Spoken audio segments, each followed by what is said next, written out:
Hello students, good morning. Welcome to my channel. चलिए आज शुरू करते हैं इकोनॉमिक्स की इंट्रोडक्शन के साथ, और इसकी कुछ रिलेटेड टर्म्स भी पढ़ेंगे जो आगे जाकर आपको मुश्किल ना हो। इसके पहले ही हम इसके रिलेटेड कुछ टर्म्स भी पढ़ लेंगे। What is an economy? An economy refers to a social system. एक ऐसा सोशल सिस्टम है सोसाइटी में where people and organisations uses its resources, अपने रिसोर्सेस का यूज करते हैं, जैसे कि लैंड का, लेबर, मनी। क्योंकि जब आप किसी भी तरह के ऑर्गेनाइजेशन को बनाएंगे या बिजनेस को खड़ा करेंगे, फैक्ट्री, फार्म, इंडस्ट्री, कुछ भी होगा, तो उसके लिए लैंड भी चाहिए, लेबर चाहिए, मनी चाहिए। काम कौन करेगा? उसके लिए लेबर चाहिए। इन्वेस्टमेंट करनी है, मशीन्स लगानी है, तो इन्वेस्टमेंट चाहिए, लैंड भी चाहिए, क्योंकि लैंड में वो जो है आपकी फैक्ट्री जो है एस्टेब्लिश होगी। तो ये सब सारा का सारा प्रोसेस करने के लिए, प्रोडक्शन करने के लिए, डिस्ट्रीब्यूशन करने के लिए, आगे कंज्यूमर तक चीज़ों को अवेलेबिलिटी देने के लिए, ट्रेड करने के लिए, जिससे कि आपकी जो चीज़ें हैं वो मनी में एक्सचेंज होगी, और फाइनली उसका कंजप्शन करने के लिए। ये सब क्यों किया जाता है? क्योंकि नीड्स और वांट्स को पूरा किया जाए। ये सारी की सारी एक्टिविटीज़ हैं, ये सारी एक्टिविटीज़ की जाती हैं। ये एक ऐसा सोशल सिस्टम है जहाँ लोग या ऑर्गेनाइजेशन रिसोर्सेज का यूज करके ये एक्टिविटीज करते हैं, सो दैट उनकी नीड्स और वांट्स को पूरा किया जा सके। तो ओवरऑल इसे देखा जाए, ये सारे प्रोसेस को क्या बोला जाता है? Economy. It refers to all those activities and arrangements आए, है ना, वैसे कि सारी एक्टिविटीज और सारी अरेंजमेंट्स हैं where a citizen of a country either individually or collectively, यहाँ तो कोई एक अपना अपना कर रहा होगा या कोलेक्टिवली मिलकर भी कर सकते हैं। Undertake to satisfy their wants, related to उनकी क्या नीड्स और वांट्स होती हैं, किससे रिलेटेड? फूड से रिलेटेड, क्लॉथिंग की, कपड़ा चाहिए, हर किसी को कपड़ा चाहिए, खाना भी चाहिए।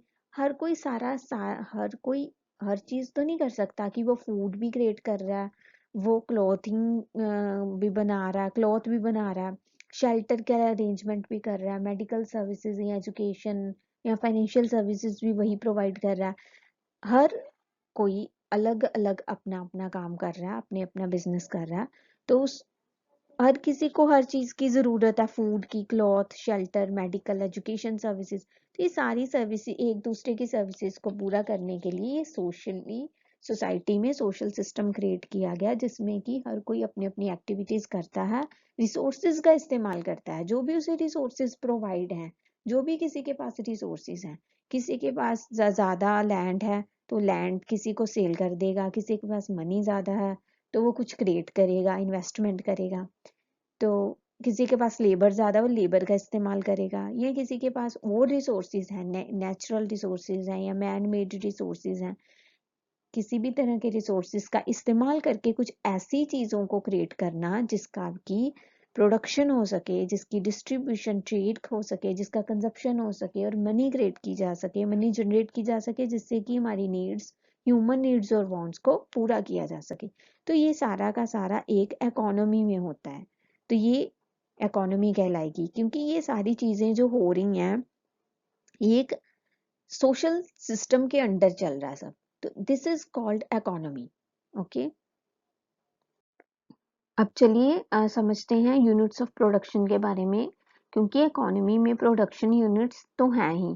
प्रोडक्शन यूनिट्स क्या होता है? प्रोड्यूस करने वाली यूनिट्स, यानी कि कोई भी ऐसी ऑर्गेनाइजेशन, इंडस्ट्री, फर्म, किसी भी तरह का कोई इस्टेब्लिशमेंट है इस तरह का, तो उसे यूनिट बोला जाएगा। जैसे कि एग्रीकल्चर इंडस्ट्री, जहाँ से हमें रॉ मटेरियल प्रोवाइड होता है।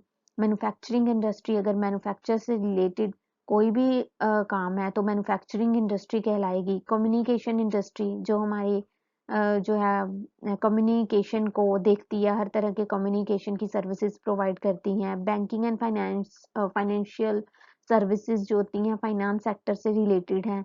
Transport services and medical services भी। ये सारी की सारी क्या है? प्रोडक्शन यूनिट्स हैं, जो कुछ ना कुछ प्रोड्यूस कर रही हैं। या तो कुछ सर्विसेज प्रोड्यूस हो रही हैं इनसे, या तो कोई कमोडिटीज प्रोड्यूस हो रही हैं।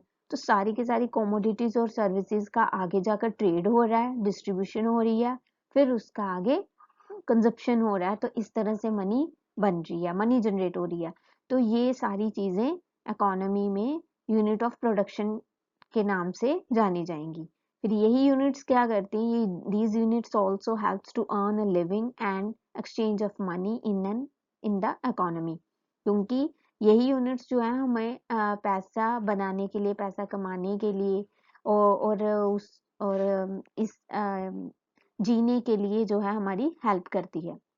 India, Japan, China, Canada, US, UK are the examples of strong economy in the world. ये जो इकोनॉमी है, हर एक कंट्री की अपनी अपनी डिफरेंट इकोनॉमी है, डिफरेंट सिस्टम है, डिफरेंट सोशल सिस्टम है और डिफरेंट ही उनका प्रोडक्शन और एक्टिविटीज हैं। प्रोडक्शन से लेकर कंजप्शन तक की डिफरेंट एक्टिविटीज हैं।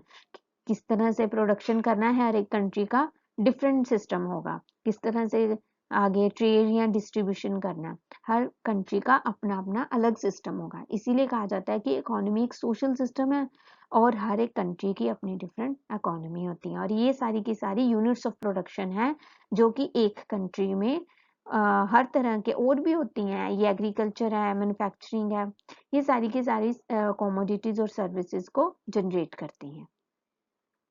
इकोनॉमी को 3 हिस्सों में बांटा गया है कैरेक्टरिस्टिक्स के हिसाब से। First is capitalist economy, second socialist economy and third one is a mixed economy. अब देखिए, कैपिटलिस्ट इकोनॉमी वो इकोनॉमी होती है जिसमें ज़्यादा कैपिटल जो होती है प्राइवेट सेक्टर्स की लगी होती है। This economy is fully under the control of private sector. इसमें गवर्नमेंट की कोई भी इंटरफेरेंस नहीं होती। इसमें प्राइवेट सेक्टर जो होता है, प्राइवेट सेक्टर का ही कंट्रोल रहता है इस इकोनॉमी में। मतलब कि ज़्यादातर जो है, ज़्यादा मोस्टली इसमें प्राइवेट ही इंडस्ट्रीज, प्राइवेट फर्म्स होंगी, प्राइवेट ओनरशिप होगी। Profit earning is the main objective of this economy. और इस इकोनॉमी का जो मेन ऑब्जेक्टिव होता है फिर वो प्रॉफिट अर्निंग ही होता है। US, Australia, Canada are the examples of the capitalist economy. अब इसके लिए अगर अगर इसमें देखा जाए तो सोशलिस्ट इकोनॉमी जो है वो fully this economy is fully under the control of public sector. इसमें जो ओनरशिप होती है वो गवर्नमेंट की होती है और इसमें कोई भी इंटरफेरेंस पब्लिक प्राइवेट सेक्टर का नहीं होता। और फिर इसका ऑब्जेक्टिव भी चेंज हो जाता है। यहाँ पे इसका ऑब्जेक्टिव सोशल वेलफेयर होता है। China, North Korea are the examples of the socialist economy. Mixed economy. These economies are under the control of both private and public sector. इसमें प्राइवेट और पब्लिक दोनों सेक्टर्स की ओनरशिप होती है, दोनों का कंट्रोल रहता है। Both public and private sector को एग्जिस्ट, दोनों मिलकर चलते हैं। इकोनॉमी में दोनों मिलकर चलते हैं। Production is undertaken to earn profit as well as promote social welfare.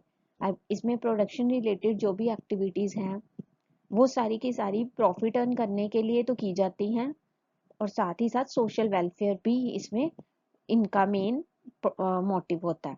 India and France are the examples of the mixed economy.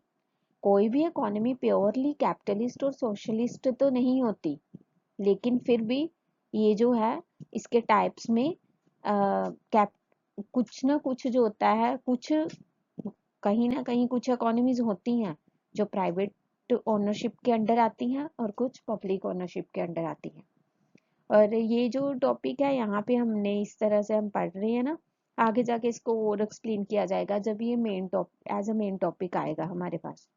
Okay, Now, what is economics? Economics is the study of focusing on problem of choice. देखिए, पहले हमने पढ़ा कि economy क्या है। Economy एक social system है और इकोनॉमिक्स क्या है? स्टडी है। इसी इकोनॉमी की स्टडी करना ही तो इकोनॉमिक्स है। इकोनॉमिक्स एक ऐसी स्टडी है जो फोकस करती है प्रॉब्लम ऑफ चॉइस, जो कि चॉइस की जो एक प्रॉब्लम अराइज हो जाती है। चॉइस की प्रॉब्लम, क्या चूज करें, क्या छोड़ें, क्या करें। चॉइस की प्रॉब्लम अराइज होती है जब किसी भी ह्यूमन की हमारी जो वांट्स और नीड्स अनलिमिटेड हों, यानी कि बहुत ज्यादा हों और एक के बाद एक आती ही जाएं, खत्म ना हों।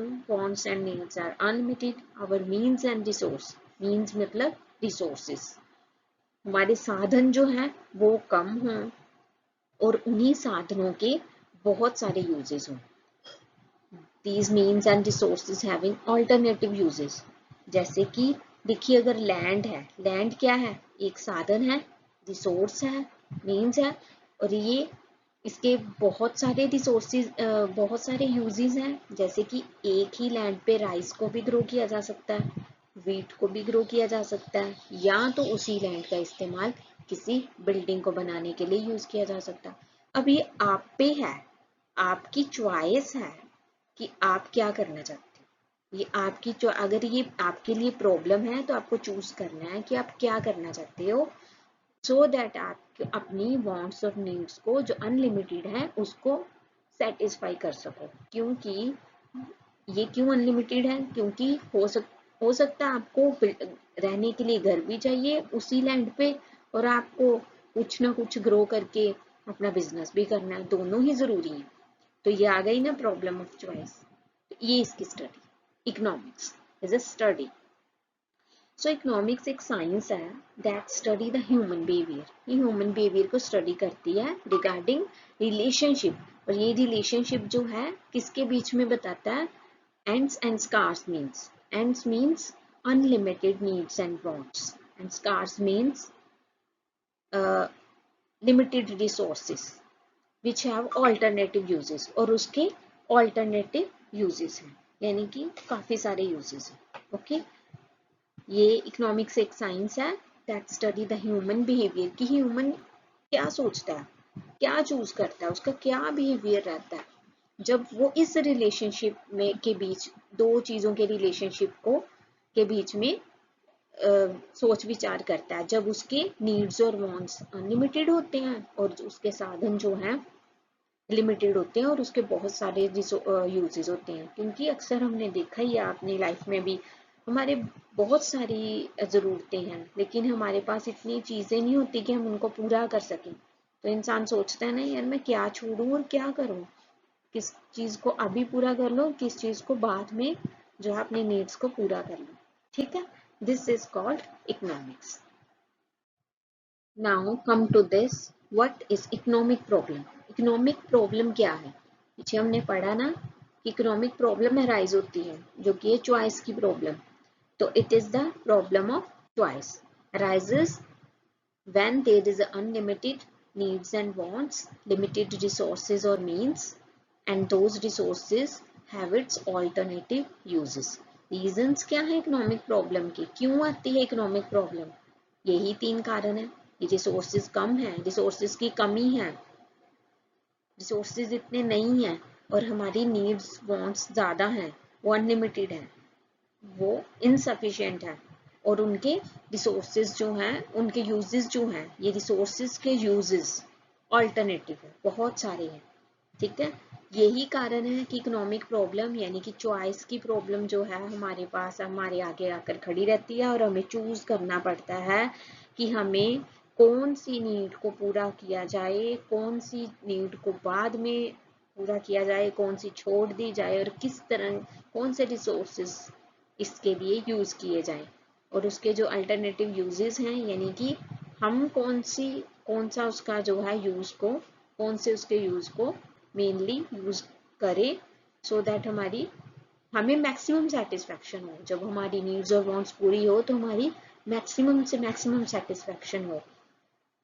यही इंसान सोचता है एज ए कंज्यूमर कि मैं अगर मेरे पास अगर कुछ कम पैसे हैं तो मैं कुछ भी लूं तो इस तरह से लूं कि मेरी जो है मुझे सेटिस्फेक्शन होनी चाहिए कि हाँ मेरा जितना भी मनी गया है, मेरा अभी मनी खर्च करता है ना वो, उसके पास मनी तो लिमिटेड रहती है, मनी लिमिटेड रहती है, पर उसकी अब बाजार जाते हैं कि मन करता है ये भी ले लें, वांट्स तो अनलिमिटेड है, और मनी के यूजेस काफ़ी हैं, मनी से कुछ भी कोई भी चीज़ को परचेज कर सकते हो आप, मनी को किसी भी चीज़ में लगा सकते हो, लेकिन आपको डिसाइड करना पड़ेगा, चूज करना पड़ेगा कि कौन सी चीज़ पे मनी लगाई जाए, सो दैट मुझे लगी कि मुझे अच्छे से सेटिस्फेक्शन हो गई है, और मेरी जो मनी जो है, मनी मेरी अच्छी जगह गई है, मेरी मनी वर्थ, यहाँ पे मेरा खर्च ना वर्थ इट है। ओके,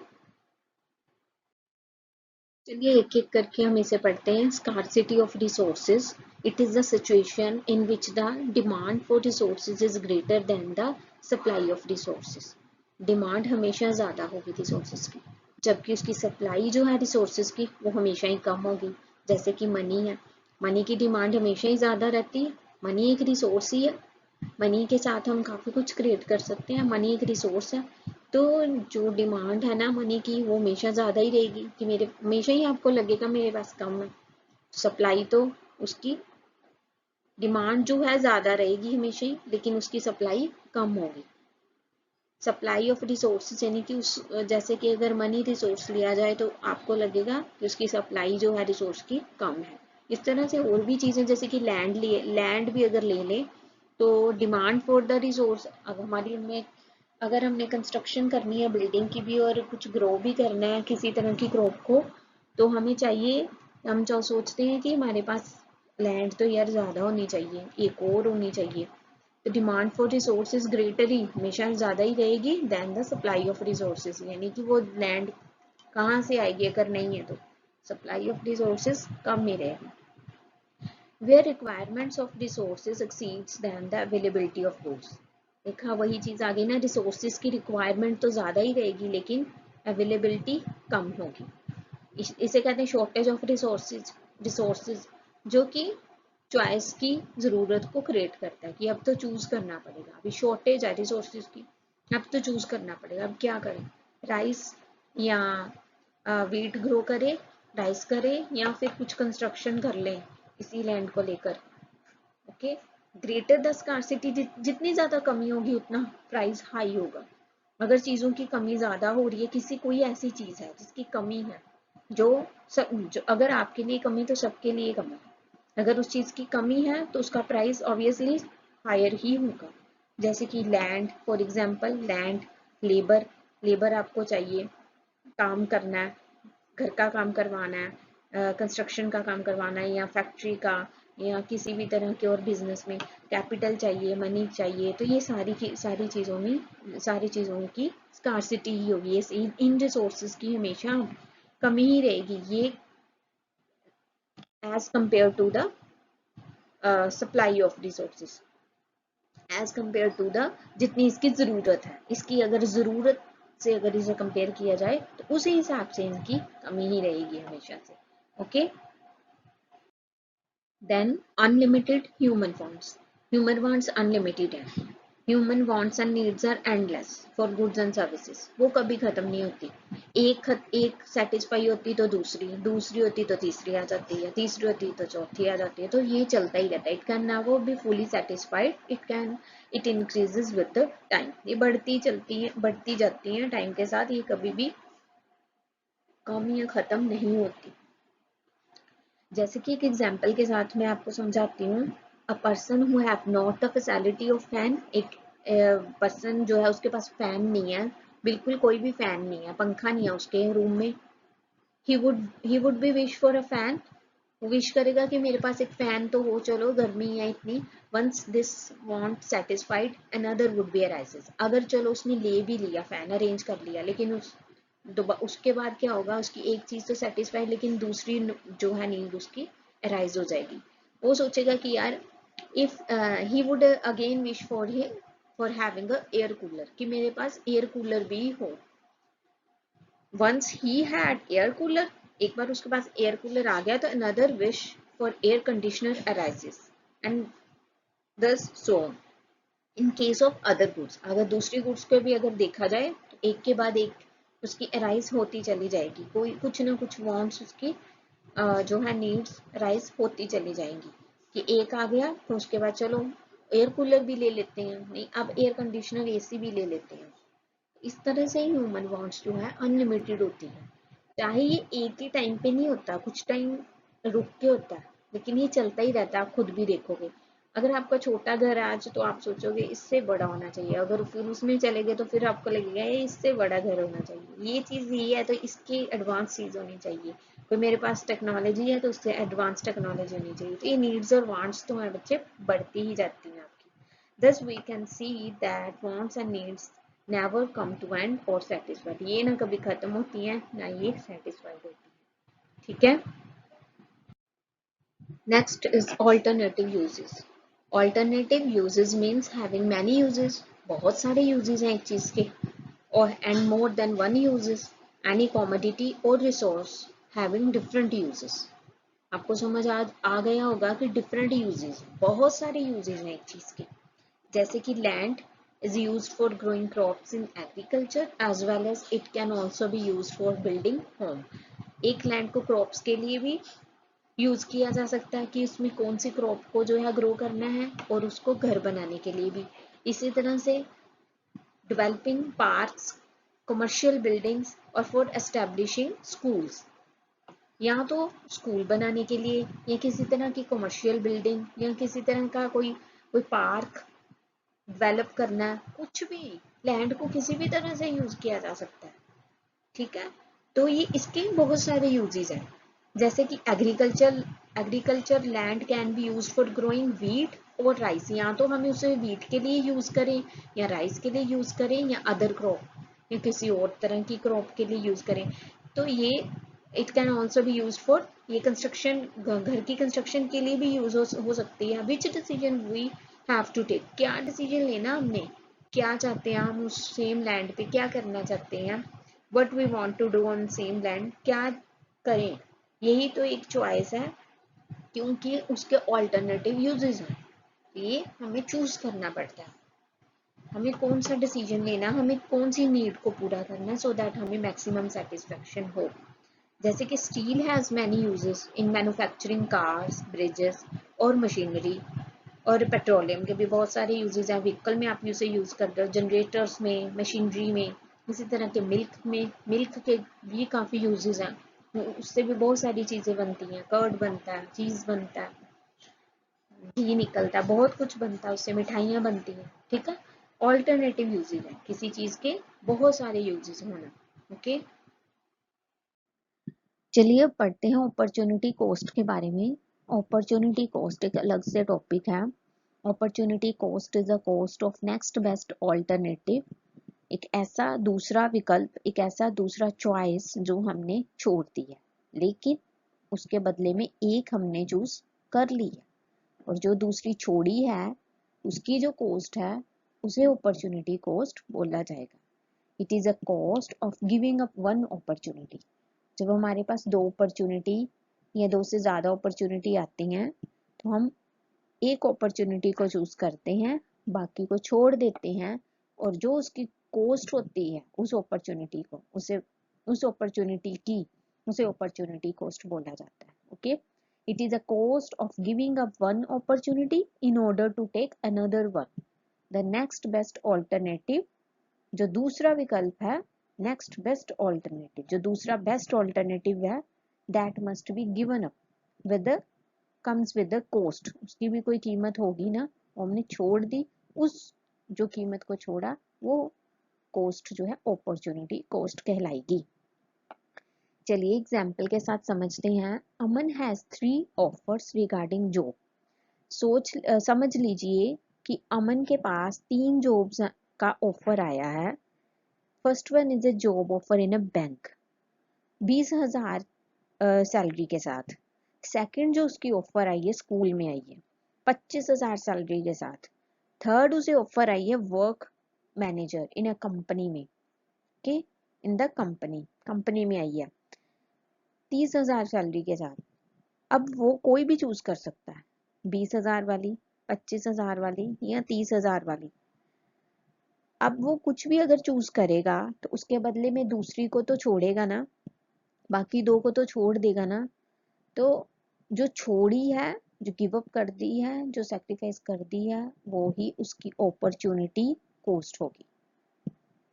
और दूसरा जो उसने चूज कर लिया वो उसकी चॉइस, वो उसने चूज कर ली, जो छोड़ी है वो अपॉर्चुनिटी कॉस्ट है। If he choose to go with the option of manager in the company with the salary of rupees 30,000, then he has to sacrifice other alternatives, that is 20,000 and 25,000। अगर वो 30,000 वाली job को choose कर लेता है, जो कि मैनेजर बैंक कंपनी में वर्क मैनेजर की है, तो उसे बाकी दो जॉब्स ऑफर को, यानी कि बैंक और स्कूल वाली ऑफर्स को छोड़ना पड़ेगा।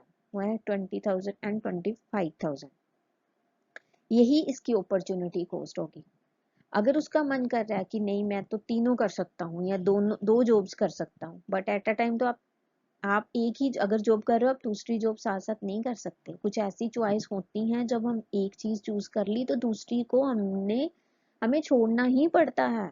तो जो हमने छोड़ा है वही हमारी अपॉर्चुनिटी कॉस्ट होगी। ओके, आई होप आपको अच्छे से समझ आया होगा। अगर आपको कोई भी डाउट क्वेरीज हैं तो कमेंट कीजिएगा, मैं वहां पे आपको अच्छे से क्लियर कर दूंगी, समझा दूंगी दोबारा से। हो सके तो नेक्स्ट कोई उसके रिगार्डिंग वीडियो भी मैं बना दूंगी। अगर आपको कोई भी डाउट है तो पूछिएगा ज़रूर। ओके, चलिए जी नेक्स्ट वीडियो में मिलते हैं। Thank you so much for watching my video. Till then take care, bye bye.